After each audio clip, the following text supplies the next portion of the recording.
Action বলে এটা নিয়ম ভাই, অ্যাকশন আপনি রেডি করলে তা বুঝবো না। যাই আজকে একটা ঠান্ডা ধরে তারপর বাড়ি যাবো। ওই কইছে ঠান্ডার তেল মাখবে পুরো গায়ে, ঠান্ডার মাংস দিয়ে ভাত খামরে রাইতের বেলা ঠান্ডা পাওয়া যায় না। গ্রামে তো গুইসাপে ভরা।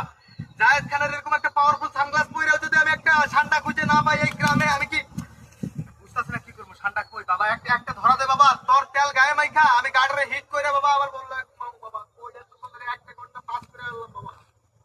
এ ভাই আপনি জঙ্গলে কি করেন?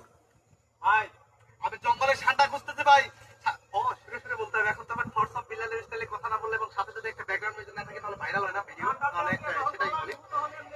থটস অফ বিল্লালের মতো মাসে 44 লাখ টাকা ইনকাম করার মাথায়, সরি, থটস অফ বিল্লালের মতো মাসে 44 লাখ টাকা ইনকাম করার চিন্তা আমার মাথা থেকে চলে গেছে যখন থেকে ফেসবুকে এই ঠান্ডার তেলের কথা কিংবা এই ঠান্ডার ছবি ভাইরাল হয়েছে।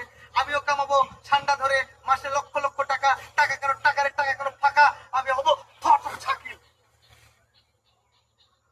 ভাই এখন ঠান্ডা খুঁজেন ভাই, আমাকে একটু হেল্প করেন ভাই। এত ভাবি ঠান্ডার মাংস দিয়ে আজকে রাতে খাইবো ভাই, প্লিজ ভাই, আর ঠান্ডা খুঁজেন। আপনি কই যেতেছেন? বালে যে পিঁপড়ে কামড় দিছে। ও তাহলে তো এটা সুরে সুরে বলা লাগে। আজকাল তো আমরা সুরে সুরে কথা না বললে, থটস অফ বিল্লালের মতো কথা না বললে, ব্যাকগ্রাউন্ড মিউজিক না বাজলে ভিডিও ভাইরাল হয় না। তাহলে বলি, থটস অফ বিল্লালের মতো মাসে 44 লাখ টাকা ইনকাম করার থটস অফ বিল্লালের মতো মাসে 44 লাখ টাকা ইনকাম করার চিন্তা আমার মাথা থেকে সেদিনে চলে গেছে যেদিন থেকে ফেসবুকে এই ঠান্ডা নামক প্রাণীটি ভাইরাল হয়েছে। সেই প্রাণীটা আমি ধরতে এসেছি এই জঙ্গলে। জঙ্গলে আমি একটাও ঠান্ডা পেলাম না। আমার বউ তাহলে রাতে কি খাবে? রাতে যদি সে খাইতে না পারে তাহলে আমাকে বাসা থেকে বের করে দিবে। আর বাসা থেকে বের হয়ে গেলেই আমি প্লেন নিয়ে চলে যাবো সৌদি আরবে।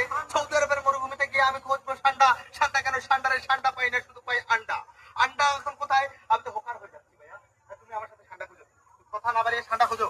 তোর পরিচয় কি? তুমি তো চিনলাম না, তুমি সৌদি প্রবাসী নাকি? ঠান্ডা সম্বন্ধে তোমার আইডিয়া আছে তো? আমি কি বুঝাচ্ছি তুমি বুঝছো তুমি? আর তুমি বলো যে হ্যাঁ বুঝছি তো ভাই, ওই যে ঠান্ডা যেটা এআই দিয়ে মানুষ এডিট করে সবাইকে দেখাচ্ছে।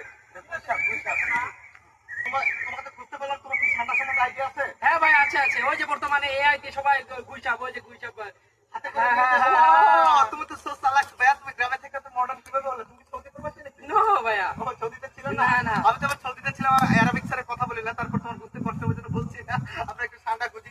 ঠান্ডা কি পাবো আমরা? ঠান্ডা যদি না পাই তাহলে আমার বউ আমাকে রাতের বেলা কি করবে আল্লাহ আমি বুঝতেছি না। আমরা আচ্ছা থটস অফ বিল্লালের মতো ভিডিও বানালে বেশি ইনকাম হবে নাকি এই যে ঠান্ডা খুঁজে